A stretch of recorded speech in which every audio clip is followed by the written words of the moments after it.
Top Notch family, what is going on? So, we do got some breaking news in the NBA world involving the Dallas Mavericks. And man, I could just feel for you, Dallas Mavericks fans. You guys were just in the NBA Finals. Then you come into this year, you signed Klay Thompson. You was having an up and down season, but we still looked at you as a top contender and possibly could make it back to the finals with Luka and Kyrie Irving. And then the addition of Klay Thompson. And then you make a crazy trade involving Luka Doncic for Anthony Davis. You trade a franchise player away that you'll never get back.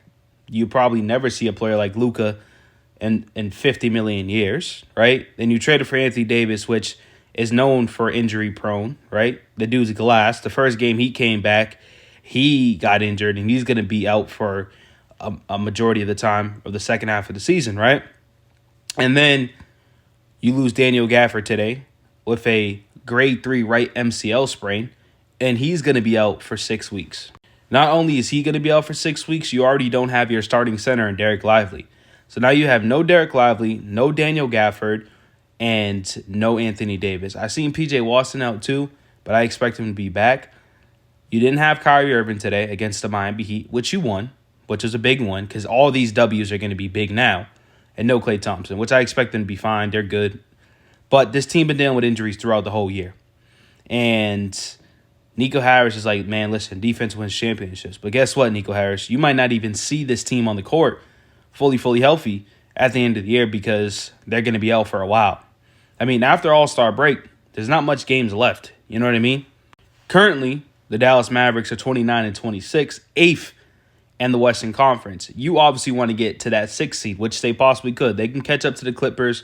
Maybe they can catch up to the Lakers. But the thing is, it's like you can't lose against those teams that you're supposed to win, right? Like you can't go out there and lose to a Charlotte Hornets.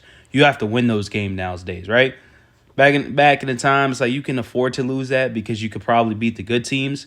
Now that your team is not constructed as well because of injuries, you got to take advantage as much as possible. The West is way too deep. It's way too deep. And so these other players are going to have to step up on that roster.